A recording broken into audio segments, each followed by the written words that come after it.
Hey, what's going on? Rich of ReviewTechUSA here, and ThinkGeek.com was kind enough to send us the Retromini 8-bit portable NES system. Okay, here's what comes in the packaging. You get the game console itself, 2 infrared wireless controllers, AV cable so you can hook it up to your TV, an infrared zapper, which is pretty cool, and you get the AC adapter. Okay, let's start off by taking a look at the console itself. The screen is 2.5 inches. You have a PlayStation-like directional pad. You have your select and start, obviously your B and A buttons. You have turbo B and A, which definitely comes in handy. Reset button, which is surprisingly good. It does come in handy as well. On top, you have your cartridge slot, which actually does have a dust cover, which is very nice. AV out, power supply, and power switch. And on the bottom, you have your volume control. This is your infrared port, and you have a headphone jack. A couple things really surprised me about the Retromini X. One is the build quality.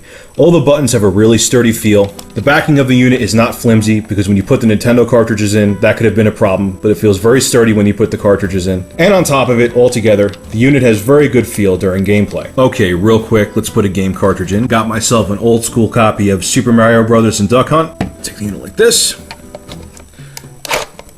It's aligned up top.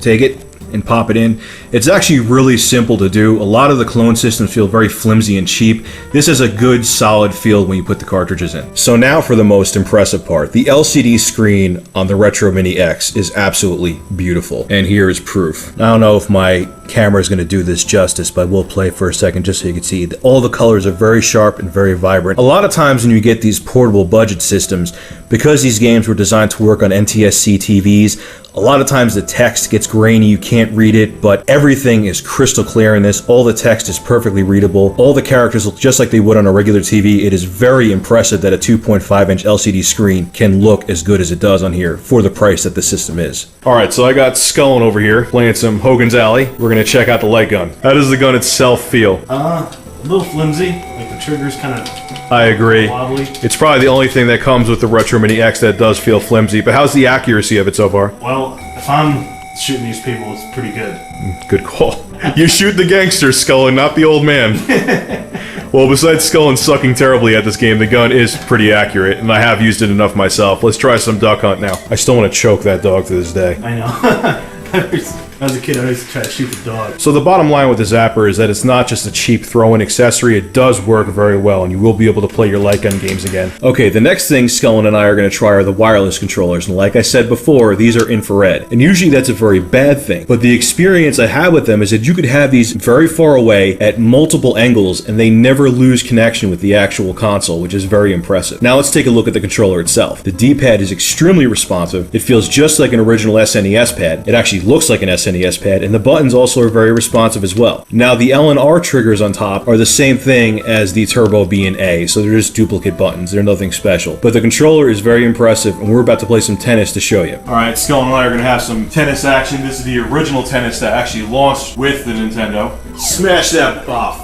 Sugar. Well, besides the fact I suck at tennis, the controller actually is working really well. Okay, so there are a couple shortcomings to the Retromini X, and I'm going to talk about the biggest one first, and that is the amount of batteries you will need to use this as a home console. This takes 3 AAA batteries, and these take 2 AAA batteries each. And on top of it, this does not have any kind of port to hook up a regular Nintendo controller, so you have to use the wireless peripherals that come with the Retromini X. That may make you think twice about it because you're going to have to put a big investment in batteries. Now, one thing that I will note is that the battery life is very decent on all these peripherals. The console I've used for 4 days straight and the same 4 AA's and is still going strong. The controllers I've used constantly as well, and they're still going strong, and same with the light gun. So the batteries are going to last for a while, but I wish they did give you an option to hook up some regular controllers to it so you didn't have to spend so much money on batteries. Now, another thing I would like to note is that the D-pad is kind of mushy, and let me explain what I mean. Now, if you notice when I push down, is that the top button also pushes when I push the left one, and if I push the bottom one here, the right one also moves. There's like 2 separate pieces to the D-pad. It's not one big piece of plastic.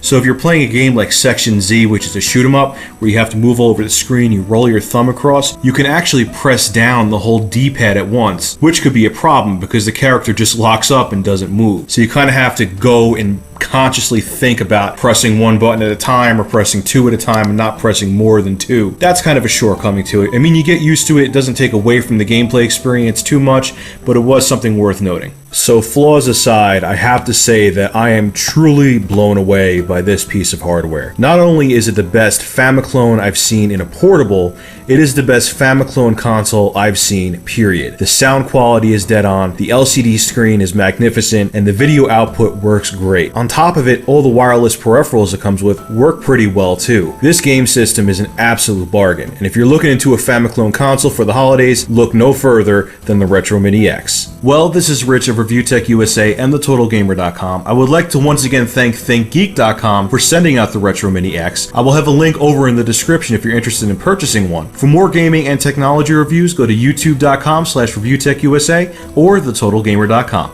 Thanks for watching.